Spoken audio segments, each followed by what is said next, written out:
Водитель автобуса резко затормозил, отчего пассажиры по инерции полетели вперед. Цзиляо не успел ухватиться за поручень и упал в объятиях Хэ Чжэньмина. Хулиган издал приглушенный тяжелый рык. Когда автобус остановился, Цзиляо тут же выпрямился. В конце концов, он был взрослым парнем и немало весел. Конечно, в такой толпе Хэ Чжэньмин вряд ли упал бы, но мог пораниться. Цзиляо едва успел прийти в себя, когда салон автобуса наполнился недовольными и возмущенными голосами пассажиров. Он повернулся и поднял взгляд на Хэ Чжэньмина. Школьный хулиган вытащил один наушник и вставил его в ухо Цзиляо. Раздраженный гомон затих, сменившись успокаивающей музыкой. Сердце Цзиляо замерло. Автобус остановился у школы, и парни вышли. Когда автобус затормозил, и Цзиляо врезался в Хэ Чжэньмина, может быть, он ненароком ударил его. Юноша осторожно спросил: «Ты не ушибся?» Хэ Чжэньмин сунул руки в карманы и, вздернув бровь,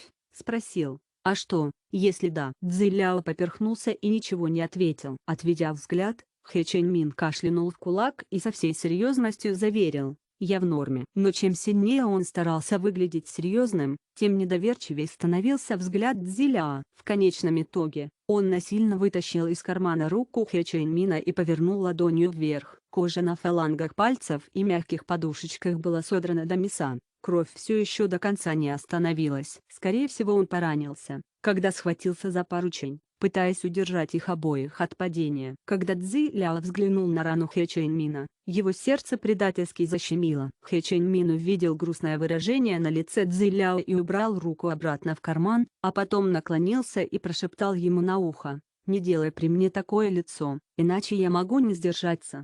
Сказав это, он широко улыбнулся и зашагал по направлению к школе. Румянец, который совсем недавно спал с лица Цзиляо, снова вспыхнул от бессовестных слов Хэ Чжэньмина. Глядя на широкую спину юноши, Цзиляо задался вопросом, действительно ли этот парень был тем самым жестоким и властным школьным хулиганом. После окончания утренних занятий Цзиляо все еще чувствовал себя виновато из-за произошедшего утром, поэтому он ринулся в медпункт за баночкой йода и бинтами.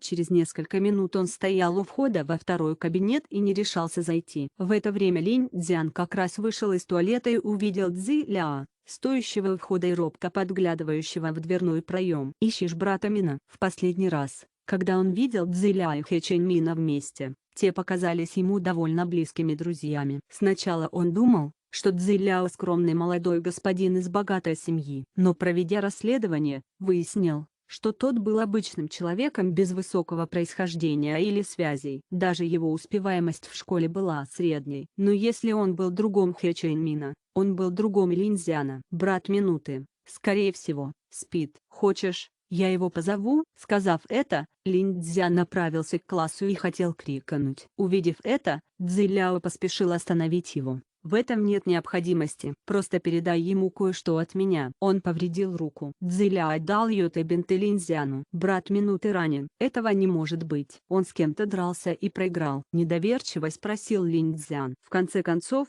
в глубине души он считал старшего брата лучшим бойцом в мире. «Эх, это была не драка», — неохотно объяснил Цзиляо. «Он порезался в автобусе». «А?» Линь Цзян стал еще более недоверчивым. «Брат Минуты ездил на общественном транспорте?» «Ты что, шутишь?» «Он ненавидит находиться в толпе. Кроме того, у него есть личный шофер. Зачем ему ехать на автобусе?» Цзиляо опешил. Неужели Хэ Чжэньмин терпеть не может, когда его окружают люди? Подумав об этом, Цзиляо вспомнил, каким недовольным и несчастным становилось лицо Хэ Чжэньмина, когда рядом с ним оказывалось большое скопление людей. «Без понятия. Я пошел», — небрежно ответил Цзиляо и удалился. Он ощутил, как нечто горячее обожгло его сердце и наполнило грудь диким жаром. Хэ Чжэньмин крепко спал до полудня, а когда проснулся, почувствовал себя расслабленным и отдохнувшим. Он поднял голову и посмотрел на часы, было 12:27. Юноша собрался встать и пойти в столовую, но вдруг увидел на своей парте баночку йода и бинты. Никто из второго класса не осмелился бы оставить что-либо на его столе, только если. Хэ Чжэньмин взглянул на свои исцарапанные пальцы, и на его губах появилась улыбка. Он взял телефон и послал Цзиляо сообщение в WeChat: «Ты что-то передал для меня?» От Цзиляо пришел короткий ответ: Да, Хэ Чен Мин был в восторге. Он чмокнул свои поврежденные костяшки, его маленькая травма действительно стоила того. Поддавшись хорошему настроению, Хэ Чен Мину стало труднее контролировать себя. Выйдя из класса, он отправил Цзиляо голосовое сообщение: «Детка, где ты? Уже скучаю по тебе». Девушка, проходившая мимо, четко услышала его слова, удивленно посмотрела на Хэ Чен Мина, а затем быстро удалилась. В этот момент Цзиляо сидел в столовой и обедал. Его телефон завибрировал, уведомляя о новом голосовом сообщении. Цзиляо уменьшил громкость, прижал мобильный к уху и нажал кнопку воспроизведения. Из телефона послышался низкий и хриплый от сна голос юноши и коснулся уха Цзиляо. После того, как сообщение закончилось, все тело Цзиляо словно окунули в кипяток. В его голове продолжали крутиться услышанные слова, а сердце билось так быстро, что, казалось, вот-вот выскочит из груди. Он тут же убрал телефон, медленно выдохнул и прижал руки к щекам. Все его лицо просто горело. Экран телефона снова вспыхнул. Цзиляо увидел уведомление об еще одном 3-секундном голосовом сообщении. Цзиляо тяжело сглотнул, сомневаясь, стоит ли его слушать. Голос Хэ Чен Мина был невероятно будоражащим. Цзиляо боялся сдаться, если снова услышит его. В следующую секунду его рука послушно нажала плей. «Детка, умоляю, скажи, где ты сейчас?» На этот раз его голос был еще более нежным, даже немного соблазнительным. Цзиляо не мог себе представить, какое выражение лица было у Хэ Чен Мина, когда он записывал сообщение. Цзиляо опешил.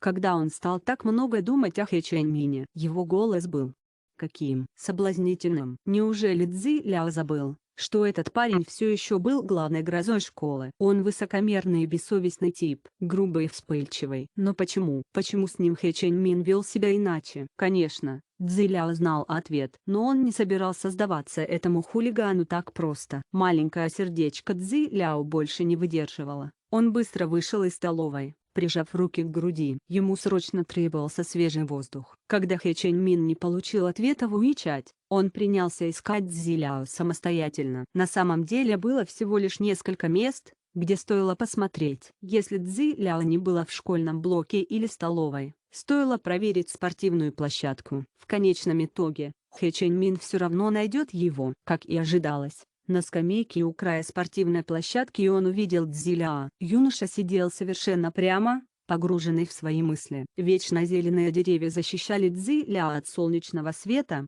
бросая пятнистые тени на его лицо. От этого его привлекательное личико словно светилось изнутри. Хэ Чен Мин подошел и встал перед ним. Цзиляо услышал чьи-то приближающиеся шаги. Но как только он поднял голову, Хэ Чен Мин наклонился и поцеловал его в губы. Поцелуй был легким, словно прикосновение стрекозы к воде. Цзиляо был застигнут врасплох. Он распахнул глаза и замер, а когда, наконец, отреагировал, то оттолкнул Хэ Чен Мина и выпалил: «Ты с ума сошел? А если нас кто-нибудь увидит?» Цзиляо был взволнован. Сказав это, он неожиданно понял, что больше всего его беспокоило не то, что Хэ Чен Мин его поцеловал, а то, что их могли увидеть. Хэ Чен Мин тоже слегка паниковал не потому, что боялся свидетелей, а скорее опасался, что его действия разозлят Цзиляо. Он боялся, что Цзиляо станет избегать его. Словно нашкодивший сорванец, Хэ Чен Мин опустил глаза и признался: «Прости, ты был таким милым. Я ничего не мог с собой поделать». Цзиляо разозлился и подумал: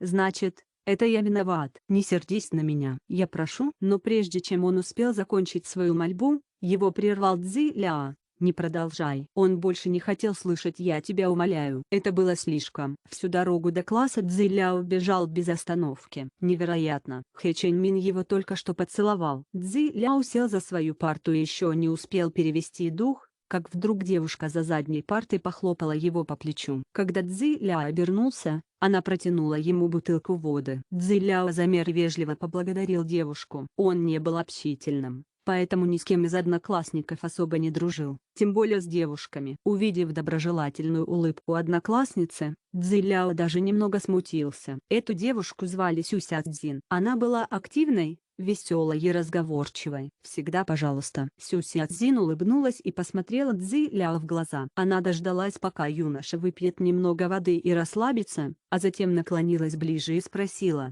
«Цзиляо, ты близок с Хэ Чен Мином из второго кабинета?»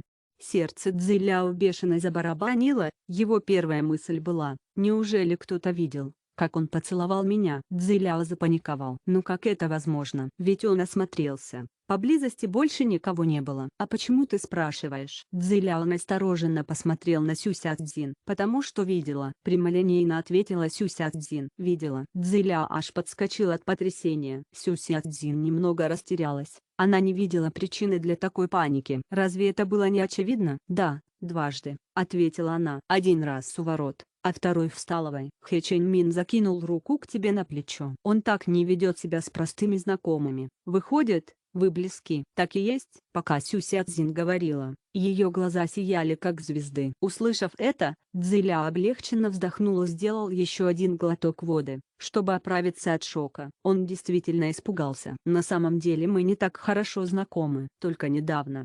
Мы стали общаться. Цзи Ляо опустил взгляд, прячась от ее горящих глаз. Когда Сю Сяцзин услышала его неуверенный ответ, она тут же спросила: «У тебя есть его контакт в WeChat?» Цзи Ляо кивнул. Глаза Сю Сяцзин округлились, словно она только что узнала какой-то большой секрет. Девушка была удивлена, она даже не попыталась взять себя в руки. «И ты говоришь, что вы не очень хорошо знакомы. Ты хоть знаешь, у скольких людей в нашей школе есть контакт Хэ Чэньмина в WeChat?» «Уж точно не больше, чем у 10 человек», — воскликнула она. Цзи Ляо протянул долгое «о» и подумал: свой контакт я тоже давал не больше, чем 10 людям. И что в этом такого примечательного? Сю Сяцзин внезапно замолкла, огляделась, посмотрела на Цзи Ляо и прошептала: «Ты знаешь, с кем встречается Хэ Чэньмин?» «Это кто-то из нашей школы?» Цзи Ляо замер. Он ни с кем не встречается, потому что Цзи Ляо не давал на это свое согласие. Сю Сяцзин разочарованно вздохнула и облокотилась на парту. Как и ожидалось,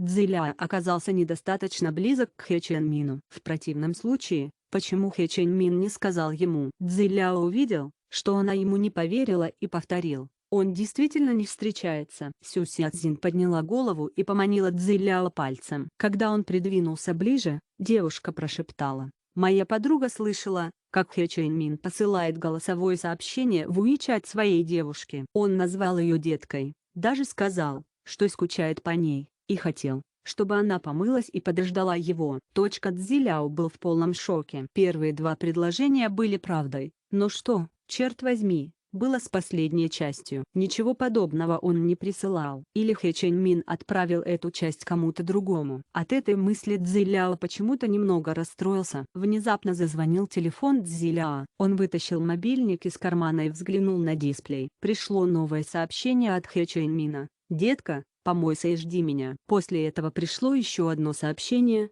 «Сделаем слух правдивым». Уголки губ Цзи Ляо приподнялись в полуулыбке. После целого дня нескончаемых сплетен вся школа знала, что Хэ Чэньмин с кем-то встречается. В коридорах, классах, столовой повсюду ученики пытались угадать личность девушки, которая превратила раздражительного школьного хулигана в нежного, кокетливого и преданного пса. Вот только, кроме двух парней, никто не знал правды. Когда до Линь Цзяна дошли слухи, он был в полном шоке. Он всегда считал Хэ Мина старшим братом, но даже не знал, что у него была девушка. Мысль об этом разбивала хрупкое сердечко Линь Цзяна. Хэ Чэньмин ничего ему не рассказывал, а сам он стеснялся спросить. Поэтому Линь Цзян решил поискать информацию и найти ответы в школьном интернет-форуме. Пролистав пару постов, он наткнулся на несколько популярных статей о красотке с большой грудью, которая приручила школьного хулигана. Эта история была описана настолько правдоподобно, что просто не могла быть ложью. Линь Цзян отправил 2 статьи Хэ Чэньмину, желая увидеть его реакцию. Хэ Чэньмин опустил голову, нахмурился и занес Линь Цзяна в черный список. Линь Цзян бросил в сторону Хэ Чэньмина виноватый взгляд. Вот только школьный хулиган уже был увлечен совершенно другим. Он хмуро высматривал кого-то на баскетбольной площадке. Лин Цзян был озадачен. Что там было такого интересного? Он вытянулся и увидел, что у параллельного класса проходил урок физкультуры. Лин Цзян не смог толком ничего разглядеть. Он почувствовал на себе чей-то взгляд, обернулся и встретился с недовольным лицом учителя. Вот невезение. Тем временем Хэ Чэньмин наблюдал за тем, как Цзи Ляо играет в баскетбол. На юноше была одета белая футболка, едва доходящая до пояса спортивных штанов. Каждый раз, когда Цзи Ляо поднимал руки, чтобы бросить мяч, Его футболка задиралась, обнажая плоский, нетронутый загаром животик. Хэ Чэнь Мин чувствовал легкое головокружение из-за этого мелькающего кусочка нежной белой кожи. Он не решался даже моргнуть лишний раз, боясь упустить из виду драгоценную картину.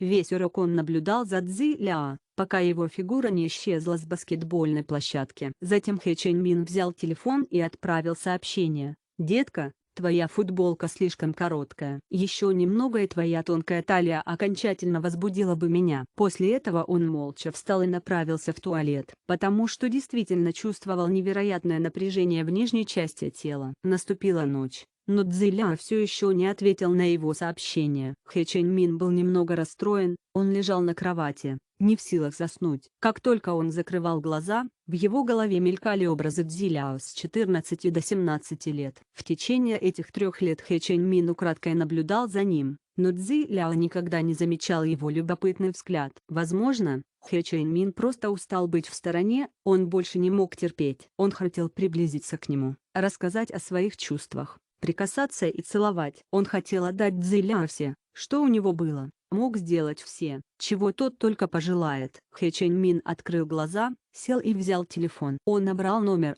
который знал наизусть. На звонок тут же ответили. Из трубки послышался нежный и чистый голос юноши. «Да?» Хэ Чэнь Мин крепко сжал телефон и тихо произнес: «Это я». Хоть незнакомец произнес всего 2 слова, Цзи Ляо тут же признал в нем Хэ Чэнь Мина. Это был их первый телефонный разговор, поэтому им обоим было слегка неловко. «О», — кротко произнес Цзи Ляо, а затем спросил: «Что-то случилось?» «Да», — ответил Хэ Чэнь Мин, не задумываясь. «Я продолжаю думать о тебе и не могу уснуть», — произнес он с улыбкой. «Что мне делать?» Цзи Ляо покраснел. Откуда ему знать? «В следующий раз лучше пиши мне сообщение. Если у тебя ничего срочного, то я вешаю трубку». «Ты не отвечаешь на мои сообщения?» Немедленно пожаловался Хэ Чэнь Мин. Цзи Ляо хотел плакать. Как он должен отвечать на эти сообщения? «Детка, помойся и жди меня». Или, например: «Детка, твоя футболка слишком короткая. Еще немного и твоя тонкая талия окончательно возбудила бы меня». В каком смысле окончательно возбудила? Как, черт возьми, он должен был ответить? Конечно,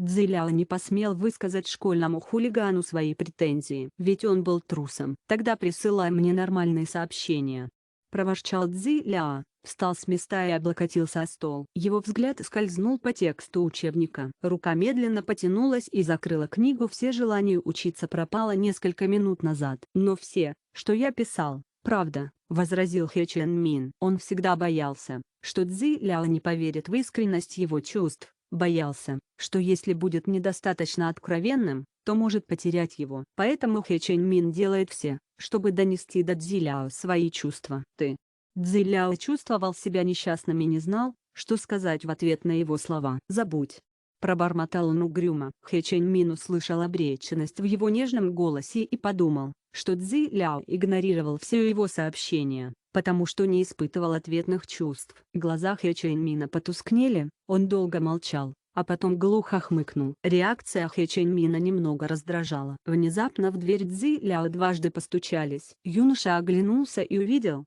что мама принесла ему стакан молока. Он запаниковал и рефлекторно повесил трубку. «С кем ты разговаривал?» — спросила Сюэ Вэнь, ставя стакан на стол. Цзи Ляо сглотнул и ответил неопределенно: «Со знакомыми со школы». «О, чем больше друзей, тем лучше». Сюэ Вэнь взглянула на сына. Перед ней стоял взрослый, высокий юноша с серьезным взглядом, но все же характером он больше пошел в нее, чем в отца. 3 года назад, после неожиданной смерти Цзи Цинвэня, Цзи Ляо затих и впал в депрессию. Кроме того мальчика из семьи Ю, у него не было близких друзей. Впервые за это время ему позвонил кто-то другой. Если они обменялись телефонами, то, вероятно, этот парень не был простым знакомым. «Из твоего класса?» — спросила Сюэ Вэнь. Пока Цзи Цинвэнь был жив, Цзи Ляо рос говорливым и искренним мальчиком. Будь то что-то важное или не очень, хорошее или плохое, он все рассказывал Цзи Цинвэню. Отец и сын находились в действительно хороших отношениях. После смерти Цзи Цинвэня Цзи Ляо долго страдал. Позже его горе постепенно утихло, но он не стал снова таким же живым и веселым, как раньше. Сердце Сюэ Вэнь страдало. Она пыталась общаться с Цзи Ляо, но поняла, что это бесполезно. Цзи Ляо не смог ей полностью раскрыться. «Нет, не из моего класса. Цзиляо потупил взгляд. Он понимал, что его мама просто беспокоилась, но Хэ Чен Мин не был хорошей темой для разговора. Он из параллели. Мы знакомы. Не так давно, он попытался дать ей небольшое объяснение. Сюэ Вэнь была счастлива, обычно сын не говорил с ней так много. Она не стала больше задавать Цзиляо вопросов, предложила выпить молоко и пойти спать. Сюэ Вэнь знала, что в последнее время он плохо спал и беспокойно ворочался всю ночь. «Хорошо», — послушно ответил Цзиляо. После того, как Сюэ Вэнь вышла, он взял телефон и проверил чат. Новых сообщений не было. Юноша решил, что нужно объяснить Хэ Чен Мину причину, по которой он так неожиданно повесил трубку. Но, подумав, все так и не стал этого делать. Ведь это было не так важно, правда? Выпив стакан молока, Цзиляо лег в постели и уснул. Его телефон лежал рядом с подушкой и молчал всю ночь. На следующий день Хэ Чен Мин, как обычно, стоял на автобусной остановке. Цзиляо увидел его и вспомнил, как Линь Цзян рассказывал, что Хэ Чен Мин не любит большого скопления людей, и у него есть личный шофер. Цзиляо подумал,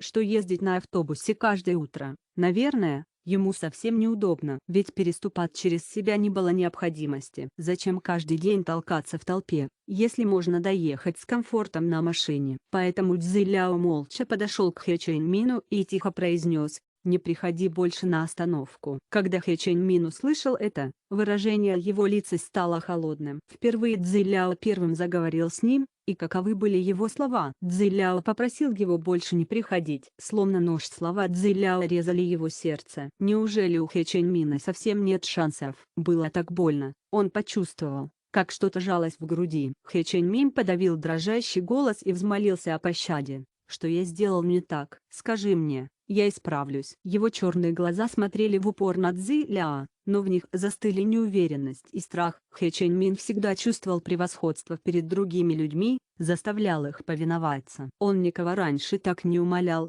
Цзиляо был исключением. Если бы эти несколько дней они не общались так тесно, то Хэ Чен Мин смог бы подавить в себе душащие чувства и отпустить его. Но теперь, когда он знал, какого быть ближе к Цзиляо, то не мог этого сделать. Цзиляо опешил и бездумно выпалил: «Ты не сделал ничего плохого. Хэ Чен Мин, ты выглядишь уставшим. Неважно, будешь ты приходить сюда по утрам или нет.